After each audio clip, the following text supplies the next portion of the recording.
नमस्कार, मैं दुष्यंत सिंह एक बार फिर से आप सभी लोगों का बहुत बहुत स्वागत करता हूं। यूपी पीसीएस प्री के 1991 से लेकर के 2023 तक के पेपर्स को हम एक्सप्लेनेशन के साथ में इस चैनल के माध्यम से कवर कर रहे हैं। 18वां पेपर चल रहा था, इसका पहला पार्ट मैंने आपको मॉर्निंग में प्रोवाइड कर दिया था। 50 क्वेश्चन हमने उसमें डिस्कस किए थे, उससे अगले 50 प्रश्नों को इस वीडियो के माध्यम से कवर करेंगे। चाहे आप आरओ एआरओ के लिए तैयारी कर रहे हैं, चाहे आप यूपी पीसीएस प्री की तैयारी कर रहे हैं, ये 30 सालों के पेपर जो आपको मैं यहाँ से प्रोवाइड करा रहा हूँ, इनको बहुत अच्छी तरीके से तैयार करते चलिएगा। वीडियो आपको मिल रही है, वीडियो के साथ साथ में टेलीग्राम पर इसकी पीडीएफ भी मैं शेयर करते चल रहा हूं ताकि आपको रिवीजन में कोई दिक्कत ना हो। तो अगर आपको सही लगता है कंटेंट तो चैनल के साथ में जुड़ सकते हैं, बाकी आपकी विवेक पर सारी चीज़ें निर्भर करती हैं। आपको जहां से पढ़ना है वहां से पढ़ सकते हैं, ठीक है। हम अपना काम है वो करते रहेंगे। तो 50 प्रश्न हमने उसमें डिस्कस कर लिए थे। तो 51वां प्रश्न है, नवरत्न का विचार किससे संबंधित है। नवरत्न का विचार सार्वजनिक क्षेत्र के चयनित उद्यमों से संबंधित है। अब आपके दिमाग में एक प्रश्न उठ रहा होगा कि नवरत्न का दर्जा किन उद्यमों को दिया जाता है, महारत्न का दर्जा किन उद्यमों को दिया जाता है, या मिनी रत्न का दर्जा किन उद्यमों को दिया जाता है। तो इसके लिए मैंने इकोनॉमिक्स के जितने भी बेसिक्स हैं उनको आपको कवर कराया हुआ है, जिसकी लिंक जो थी वो मैंने कम्युनिटी पर भी शेयर करी थी, टेलीग्राम पर भी शेयर करी थी। वहाँ से आप 4-5 घंटे अगर बैठ जाएंगे तो इकोनॉमिक्स के जितने भी बेसिक्स हैं वो आपके सारे क्लियर हो जाएंगे। वहाँ पर मैंने सारी चीज़ों को डिटेल में बताया हुआ है। और बाकी सारी चीज़ें, क्योंकि करंट भी मैं आपको साथ ही साथ कवर करा रहा हूँ इन दोनों एग्जाम्स के लिए, चाहे आर ओ आर ओ हो चाहे यूपी पीसीएस हो, तो वहाँ पर ये अब कौन सी कंपनी जो है नवरत्न बनी है, कौन सी महारत्न बनी है, या नवरत्न महारत्न कंपनियों की संख्या कितनी है, तो करंट अफेयर से उसको अपडेट करते चलिएगा। वो मैं आपको यहाँ से कंप्लीट करा ही रहा हूँ, तो कोई चिंता वाली बात नहीं है, ठीक है। एच किसके उत्पादन से संबंधित है, तो एच का संबंध है वायुयानों के उत्पादन से। एच को क्या कहा जाता है, हिंदुस्तान एरोनॉटिक्स लिमिटेड। पहले इसका नाम था हिंदुस्तान एयरक्राफ्ट लिमिटेड, ठीक है। जब इसकी स्थापना हुई थी मूल रूप में 23 दिसंबर 1940 को, किसके द्वारा, वालचंद हीराचंद के द्वारा। कहाँ पे, बेंगलोर में, ठीक है। तो तब इसकी स्थापना जब हुई थी तो इसको हिंदुस्तान एयरक्राफ्ट लिमिटेड कहा जाता था। हिंदुस्तान एरोनॉटिक्स लिमिटेड का गठन हुआ था 1964 को, ठीक है। 1964 में जो है, जो हिंदुस्तान एयरक्राफ्ट लिमिटेड था, ये हिंदुस्तान एरोनॉटिक्स लिमिटेड बना था। ये आप याद रखेंगे। निम्न में से कौन सी एक लघु उद्योगों की समस्या नहीं है। छोटे छोटे जो उद्योग होते हैं उनकी समस्या क्या नहीं होती है। देखिए, वित्त से जुड़ी हुई समस्या सभी को होती है, मार्केटिंग से जुड़ी हुई, विपणन से जुड़ी हुई समस्या सभी को होती है, व्यापार से जुड़ी हुई कच्चे माल की समस्या भी जो है लघु उद्योगों की समस्या है। लेकिन क्योंकि जो लघु उद्योग होते हैं, छोटे छोटे उद्योग होते हैं, उसमें बहुत बड़े लेवल पर लोग काम नहीं करते हैं, या मतलब उसका संगठन जो होता है वो बहुत ज़्यादा बड़ा नहीं होता है, कम लोग उसमें होते हैं, इसीलिए उनको लघु उद्योग कहा जाता है। तो हड़तालों जैसी समस्या, या जो फैक्ट्रियाँ होती हैं उन पर तालाबंदी जैसी समस्या, ये सारी समस्या जो है लघु उद्योगों में देखने को नहीं मिलती हैं। पूंजी बाजार से क्या आशय है, पूंजी बाजार जो है वो क्या है, तो ये शेयर बाजार जो है इसी को हम पूंजी बाजार की कैटेगरी में रखते हैं। पूंजी बाजार वे स्थान है जहां बचत और निवेश यानी इन्वेस्टमेंट जो होता है वो उन आपूर्तिकर्ताओं के बीच में होता है जिनके पास में क्या होता है, पूंजी होती है, पैसा होता है, जिन्हें पूंजी की ज़रूरत होती है। मुद्रा बाजार जो ऑप्शन में दे रखा है, मुद्रा बाजार बहुत ही अल्पकालिक ऋण निवेश में व्यापार को संदर्भित करता है। थोक स्तर पर इसमें संस्थानों और व्यापारियों के बीच में बड़ी मात्रा में जो व्यापार होता है, ट्रेड होता है, वो शामिल होता है। खुदरा स्तर पर इसमें व्यक्तिगत निवेशकों के द्वारा खरीदे गए मनी मार्केट म्यूचुअल फंड वगैरह जो होते हैं, या बैंक ग्राहकों के द्वारा खोले गए जो मुद्रा बाजार खाते होते हैं, वो सारी चीज़ें मुद्रा बाजार में शामिल होती है। इन सभी मामलों में मुद्रा बाजार में उच्च स्तर की सुरक्षा और वापसी की अपेक्षाकृत कम दर की विशेषता है। जैसे आप म्यूचुअल फंड में पैसा लगाते होंगे तो आपने वहाँ पर देखा होगा, पहली चीज़ तो यह है कि वहाँ पर जोखिम बहुत कम होता है, ठीक है। और जहाँ पे जोखिम कम होगा वहाँ पे रिटर्न कम मिलेगा, जहाँ पे जोखिम ज़्यादा होगा वहाँ पर रिटर्न ज़्यादा मिलेगा। शेयर मार्केट में जोखिम ज़्यादा रहता है तो रिटर्न जो है वो वहाँ पे ज़्यादा मिलता है, ठीक है। तो ये मुद्रा बाजार है। गिल्ट इज्ड बाजार किससे संबंधित है, तो ये सरकारी जो प्रतिभूतियाँ होती हैं उनके व्यापार से जुड़ा हुआ बाजार है। गिल्ट इज्ड मार्केट सरकारी और अर्ध सरकारी प्रतिभूतियों, जिनको गिल्ट इज्ड सिक्योरिटीज भी कहा जाता है, उनकी बिक्री और खरीद के लिए बाजार है। गिल्ट मार्केट में इन्वेस्टर होते हैं, ठीक है। तो इन्वेस्टर्स में वाणिज्यिक बैंक, भविष्य निधि, भारतीय जीवन बीमा निगम एलआईसी और भारतीय सामान्य बीमा निगम जैसे जो संस्थान हैं वो इसके क्या होते हैं, इन्वेस्टर होते हैं गिल्ट मार्केट में। एक्चुरीज शब्द जो है वो किससे जुड़ा हुआ है, तो ये बीमा से जुड़ा हुआ है।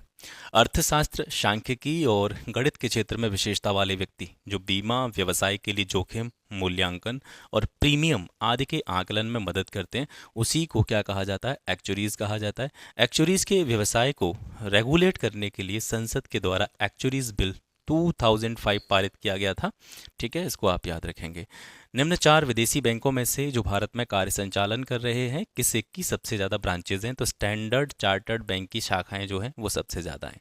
कम वोल्टेज पर कार्य करने पर विद्युत मोटर प्राय जल जाते हैं। क्या कारण है इसका? क्योंकि वे बहुत ज़्यादा विद्युत धारा खींचते हैं जो वोल्टेज के प्रतिलोमानुपाती होती है। फ्रिज के दरवाजे को कुछ घंटों के लिए अगर खुला छोड़ दिया जाए तो कमरे के तापमान पर क्या इम्पैक्ट पड़ता है? तो कमरे का तापमान जो होता है वो बढ़ जाता है। निम्नलिखित अवस्थाओं में से किस सिचुएशन में गीले कपड़े सबसे जल्दी सूख जाएंगे? तो यहाँ पे आप देखेंगे, देखिए जहाँ पे आर्द्रता ज़्यादा होगी, ठीक है, आर्द्रता यानी नमी ज़्यादा होगी, वहाँ पर कपड़े आसानी से नहीं सूखते हैं। तो आर्द्रता कम होनी चाहिए, टेम्परेचर ज़्यादा होना चाहिए। किसी भी चीज़ को सुखाने के लिए आर्द्रता कम से कम हो, टेम्परेचर ज़्यादा से ज़्यादा हो। इस सिचुएशन में गीले कपड़े सबसे जल्दी सूखेंगे। तो यहाँ पर चारों ऑप्शंस में से देखिए, सबसे कम आर्द्रता है, 20% आर्द्रता दे रखी है ऑप्शन में, और 60 डिग्री जो है टेम्परेचर दे रखा है। तो ये स्थिति जो है इन चारों स्थितियों में से ऐसी है जिसमें गीले कपड़े सबसे जल्दी सूख जाएंगे। रेडियोधर्मी डेटिंग एक प्रोसेस है, इससे क्या मापा जाता है? तो इससे चट्टानों की उम्र जनरली मापी जाती है। अब यहाँ पर इसके बारे में बात करते हैं। रेडियो कार्बन डेटिंग जानवरों और पौधों के जीवित अवशेषों की आयु निर्धारित करने की विधि है। इसमें कार्बन 12 और कार्बन 14 के बीच का रेशियो निकाला जाता है। कार्बन 14 कार्बन का एक रेडियोधर्मी आइसोटोप है, समस्थानिक है, जिसकी अर्ध आयु 5730 वर्ष होती है। कार्बन डेटिंग का उपयोग रेडियोधर्मी पदार्थों की मात्रा निर्धारित करने के लिए किया जाता है। इस टेक्निक का आविष्कार 1949 में विलियार्ड लिब्बी और शिकागो विश्वविद्यालय के उनके सहयोगियों के द्वारा किया गया था, और इसे 1960 में रसायन विज्ञान में नोबेल पुरस्कार से भी सम्मानित किया गया था। निम्न में से कौन एक सदाबहार फल वृक्ष है? तो लोकार्ड जो है ये सदाबहार फल वृक्ष की कैटेगरी में आता है। देखिए, जलवायु के आधार पर फलों को मुख्य रूप से 3 भागों में बांटा जाता है: उष्णकटिबंधीय फल, उपोष्णकटिबंधीय फल, शीतोष्णकटिबंधीय फल। तो उष्णकटिबंधीय जलवायु के जो फल होते हैं उसमें आते हैं मुख्य रूप से आम, केला, पपीता, अनानास। ठीक है, उपोष्णकटिबंधीय फलों में आते हैं आपके अंगूर, संतरा, नींबू, अमरूद, और शीतोष्णकटिबंधीय फलों में नाशपाती, आड़ू, स्ट्रॉबेरी, ये सारे फल आते हैं। कौन लोहे का अच्छा स्रोत है? लौह का अच्छा स्रोत है, तो सबसे ज़्यादा लौह इनमें पाया जाता है पालक में। ठीक है, पालक जो है आयरन का सबसे अच्छा सोर्स है। गाजर में विटामिन ए होता है। चावल में कार्बोहाइड्रेट होता है, लगभग 76% के आसपास कार्बोहाइड्रेट चावल में पाया जाता है। मटर में 22 से 23% तक प्रोटीन पाया जाता है। निम्न में से कौन सी कृषि करने की प्रक्रिया पर्यावरण के संरक्षण में सहायता प्रदान करती है? तो जैविक खेती अगर करेंगे जिसमें किसी भी प्रकार का कोई रासायनिक उर्वरक नहीं है, किसी भी प्रकार का कोई केमिकल यूज नहीं होता है, ठीक है, तो इससे कहीं ना कहीं हमारे पर्यावरण का संरक्षण होता है, पर्यावरण प्रोटेक्ट होता है। हरित क्रांति से भारत के कौन से राज्य सबसे ज़्यादा लाभान्वित हुए थे? तो पंजाब, हरियाणा और जो वेस्ट यूपी वाला क्षेत्र है, ये विशेष रूप से ग्रीन रेवोल्यूशन से सबसे ज़्यादा लाभ इसने प्राप्त किया था।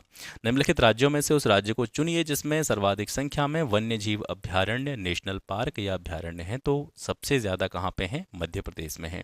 राष्ट्रीय पर्यावरण अभियांत्रिकी संस्थान कहाँ पे है? तो ये कहाँ पे है सर? नागपुर में है।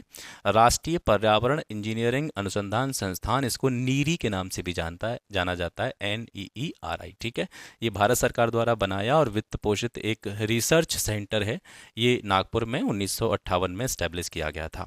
नेरी की चेन्नई, दिल्ली, हैदराबाद, कोलकाता और मुंबई में 5 रीजनल लेबोरेटरीज हैं, प्रयोगशालाएं हैं। नीरी विज्ञान और प्रौद्योगिकी मंत्रालय के अंतर्गत काम करता है। नीरी की फुल फॉर्म है national environmental engineering research institute, याद रखेंगे। अगला प्रश्न है, निम्न में से कौन सा रक्त के हीमोग्लोबिन के साथ में इरिवर्सिबल संश्लिष्ट बनाने का काम करता है? इनमें से तो कार्बन मोनोऑक्साइड CO जो है वो ब्लड के साथ में अनुत्क्रमणीय संश्लिष्ट बनाता है।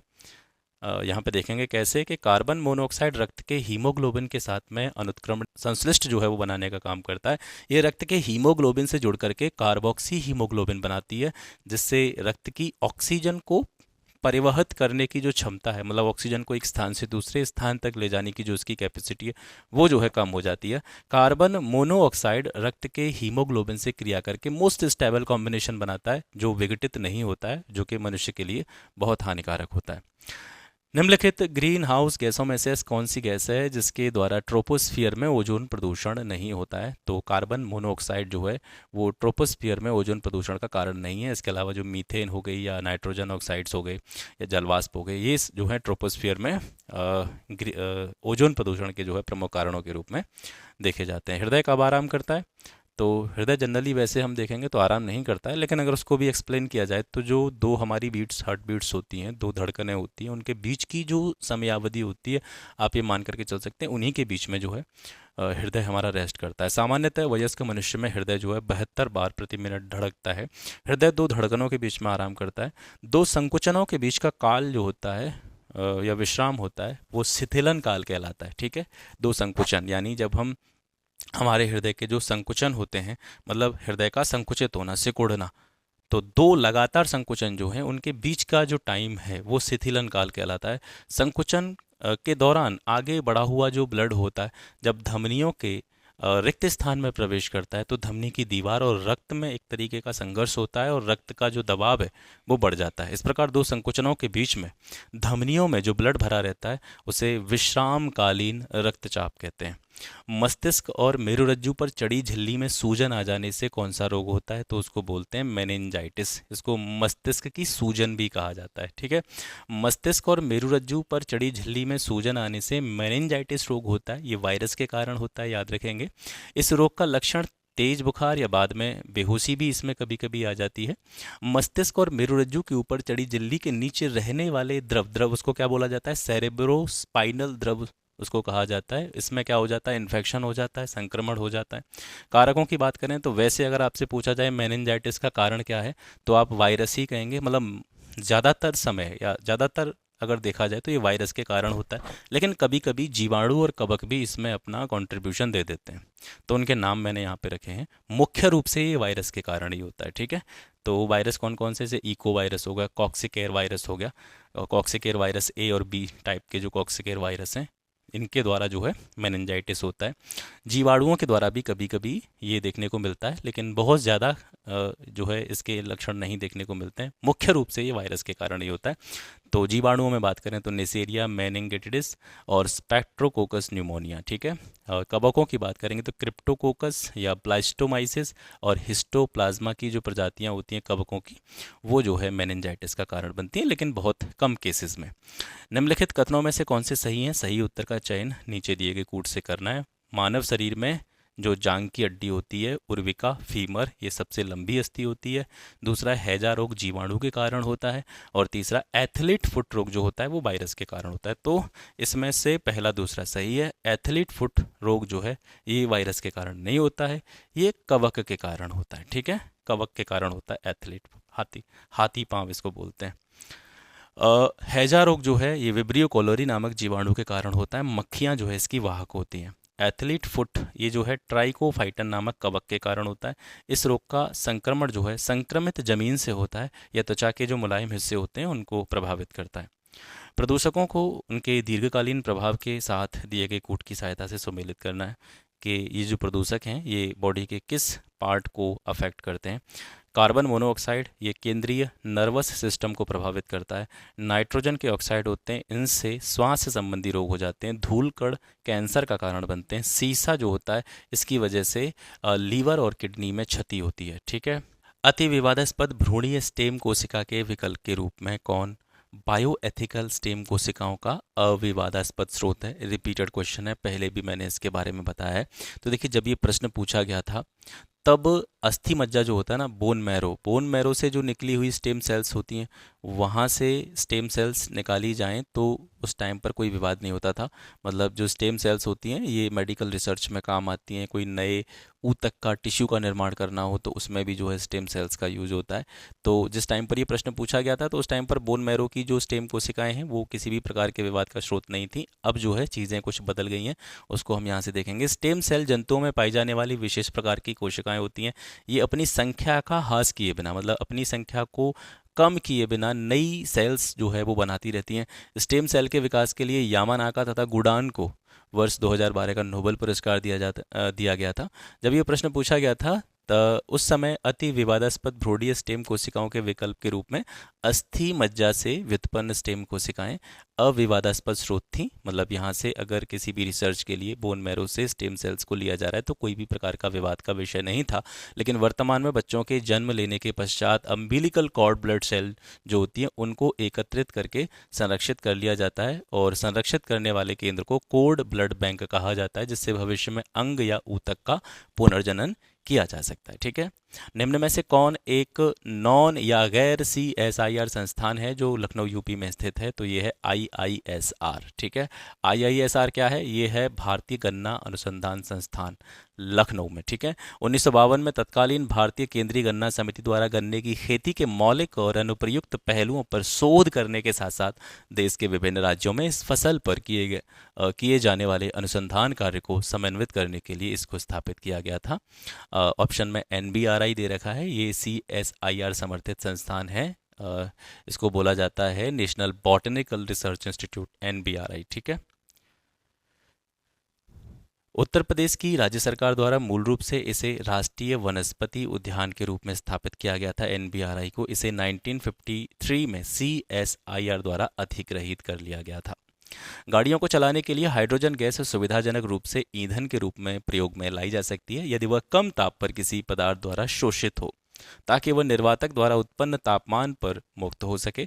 वो पदार्थ कौन सा है जो भारत में पाया जाता है जो कि इस काम में हेल्प करता है? तो हाइड्राइड जो है वो इसमें हेल्प करता है। हाइड्रोजन गैस को सुविधाजनक रूप से ईंधन के रूप में प्रयोग में लाने के लिए हाइड्राइड का प्रयोग किया जा सकता है, क्योंकि हाइड्रोजन गैस बहुत कम तापमान पर पैलेडियम हाइड्राइड द्वारा अवशोषित कर ली जाती है ताकि वह निर्वातक द्वारा उत्पन्न तापमान पर ही मुक्त हो सके। रडार का प्रयोग मुख्य रूप से कहाँ किया जाता है? तो रेडियो तरंगों के द्वारा वस्तुओं की उपस्थिति और स्थिति ज्ञात करने के लिए रडार का हम यूज़ करते हैं। रिपीटेड क्वेश्चन है, विश्व स्तर के प्रोग्राम ह्यूमन जीनोम प्रोजेक्ट का संबंध किससे है? तो इसका संबंध है ह्यूमन जीन जो होती हैं, मानव जीन जो होते हैं, उनके अनुक्रमों की पहचान करना और उनका मानचित्रण करना।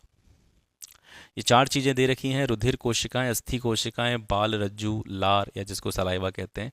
तो जब भी अपराध की जांच होती है और जांच में DNA परीक्षण किया जाता है, तो DNA परीक्षण के लिए नमूने जो है इनमें से किन किन चीज़ों के लिए जा सकते हैं? तो सारी चीज़ों के नमूने लिए जा सकते हैं, चाहे ब्लड सेल हों, चाहे आपकी बोन सेल्स हों, चाहे आपके बाल रज्जु हों, या फिर आपके कह सकते हैं आपकी लार हो, ठीक है, सलाइवा हो। ये सारी चीज़ें DNA परीक्षण के लिए नमूने के रूप में यूज़ की जा सकती हैं। जापान की 1953 में होने वाली मिनीमाटा जो व्याधि हुई थी उन मछलियों को खाने से हुई थी, जो कि किस चीज़ से संक्रमित थी? पारे द्वारा संक्रमित मछलियों को खाने से मिनी माता जो एक बीमारी फैली थी जापान में 1953 में, तो इसको याद रखेंगे, ये पारे द्वारा संक्रमित मछलियों को खाने से फैली थी। ठीक है, यूरो नॉर्म्स बनाए गए हैं, किसके लिए बनाए गए हैं? तो वाहनों से निकलने वाली हानिप्रद गैसों को कंट्रोल करने के लिए यूरो नॉर्म्स बनाए गए हैं। यूरो उत्सर्जन मानक या भारत स्टेज मानदंड, इनके बारे में बात करते हैं। यूरो उत्सर्जन मानक लगभग सभी प्रकार के वाहनों जैसे कार हो गया, दोपहिया हो गया, भारी वाहन हो गया, इनसे निकलने वाले उत्सर्जन की सीमा को परिभाषित करते हैं। यूरो उत्सर्जन मानकों को पहली बार 1992 में यूरोपीय संघ में पेश किया गया था और अब तक यूरो मानकों के 6 स्टेजेस को लागू किया जा चुका है। यूरो मानक वाहनों के साथ साथ ईंधन की तकनीकी उन्नयन द्वारा nitrogen oxides, hydrocarbons, carbon monoxide, कणिका तत्व और कण संख्या के उत्सर्जन को नियंत्रित किया जाता है। 2012 में ऑटो ईंधन नीति 2025 का मसौदा तैयार करने के लिए सौमित्र समिति का गठन किया गया था। ये भी जो है इसी से रिलेटेड है। सौमित्र समिति ने 2022 और 2024 तक पूरे देश में BS5 और BS6 को लागू करने की सिफारिश की थी, लेकिन इससे पहले हमारे जो वाहन चलते थे वो BS4 वाहन चलते थे, आपको पता है। तो BS5 को गवर्नमेंट के द्वारा नहीं लाया गया, BS4 से सीधे वो कहाँ पहुँच गए हैं? BS6 पर पहुँच गए। तो BS6 को लागू करने की सिफारिश सौमित्र समिति ने करी थी। हाल ही में सरकार ने 1 अप्रैल 2020 तक जो है यूरो 5 को छोड़ करके सीधे यूरो 6 यानी BS6 मानकों पर जाने का फैसला लिया था। सुमेलित करना है, स्टेथोस्कोप किसके काम में आता है? हृदय गति को सुनने के काम में आता है। स्फिग्मोमैनोमीटर, ये रक्तचाप का मापन इसके द्वारा किया जाता है। कैरेटोमीटर से सोने की शुद्धता का मापन किया जाता है और लक्स मीटर जो है ये प्रकाश की तीव्रता का मापन करने के लिए यूज होता है। कथन है, उत्तर प्रदेश में भारत की जनसंख्या सबसे ज़्यादा जमाव पाया जाता है। कारण क्या है? कि यह भारत का सबसे घना बसा राज्य भी है। तो ये तो सत्य है कि भारत में उत्तर प्रदेश में जो है सबसे ज़्यादा जनसंख्या का जमाव पाया जाता है, लेकिन ये सबसे घना बसा राज्य नहीं है, मतलब इसका जनसंख्या घनत्व तो सबसे ज़्यादा नहीं है। तो ए सही है, आर गलत है। दशावतार मंदिर कहाँ पे है? ये ललितपुर में है। बाबा सोमनाथ मंदिर देवरिया में है। श्रृंगी ऋषि का मंदिर कहाँ पे है? फर्रुखाबाद में। भगवान वराह का मंदिर जो है वो एटा में है। ठीक है, आंवला जो है ये स्थान किसके लिए जाना जाता है? ये उर्वरक उद्योग के लिए जाना जाता है। मोदी नगर रबड़ उद्योग के लिए जाना जाता है। बाराबंकी पॉली फाइबर के लिए जाना जाता है। कानपुर को विस्फोटक उद्योग के रूप में भी देखते हैं। उत्तर प्रदेश की ऐतिहासिक, पुरातात्विक और कलात्मक निधि को देखरेख करने के लिए स्थापित संस्कृति विभाग के कार्यों में कौन सा कार्य सम्मिलित नहीं है? तो इसका काम उसका संरक्षण करना है, प्रदर्शन करना है संस्कृति का, ठीक है।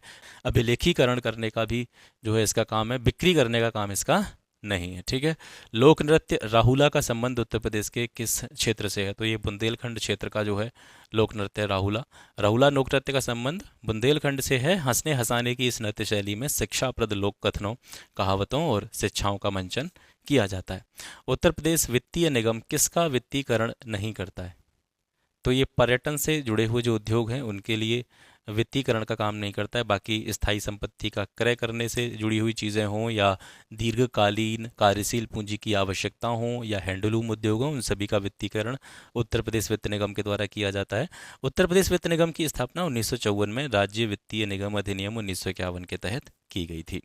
कौन सा फसल चक्र पूर्वी उत्तर प्रदेश के लिए सबसे ज़्यादा उपयुक्त समझा जाता है? फसल चक्र मैं आपको पहले भी बता चुका हूँ डिटेल में, अलग अलग क्षेत्रों के लिए कौन कौन से फसल चक्र हैं जो उपयुक्त माने जाते हैं, वो पिछले पेपर में आपको मिल जाएंगी चीज़ें।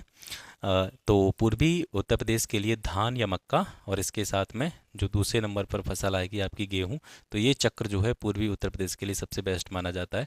प्रतिवर्ष प्रसिद्ध सूफी संत हाजी वारिस अली की मज़ार पर जो मेला लगता है वो कहाँ पे लगता है? देवा शरीफ में लगता है।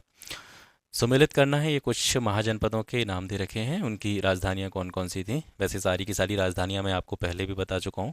कुरु की राजधानी इंद्रप्रस्थ, पंचाल की राजधानी अहिच्छत्र, कौशल की राजधानी श्रावस्ती, वत्स की राजधानी कौशाम्बी।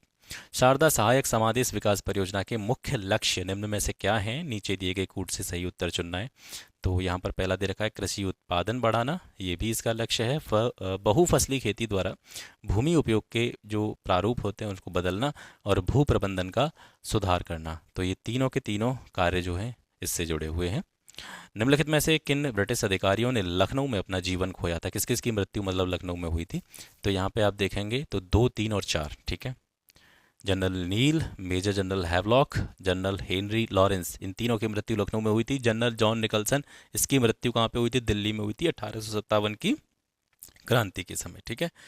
1857 की क्रांति के दौरान 14 सितंबर 1857 को अंग्रेजों के द्वारा दिल्ली पर अधिकार करने के क्रम में जॉन निकलसन की मृत्यु हुई। लखनऊ में विद्रोह के दौरान अंग्रेज रेजिडेंसी की रक्षा करते हुए Henry Lawrence, major general Havelock और जनरल नील की मृत्यु हुई। रिजर्व बैंक के उस गवर्नर का नाम बताइए जो वित्त मंत्री भी हुए। तो CD देशमुख, ये रिजर्व बैंक के गवर्नर भी थे, वित्त मंत्री भी थे। मुंशी इंशा अल्लाह खान का संबंध जो है वो किससे, इन्होंने किस जो है कृति की रचना करी थी? तो उदयभान चरित जो है वो मुंशी इंशा अल्लाह खान ने जो है इसकी रचना की है। काजर की कोठरी की रचना बाबू देवकीनंदन खत्री के द्वारा की गई।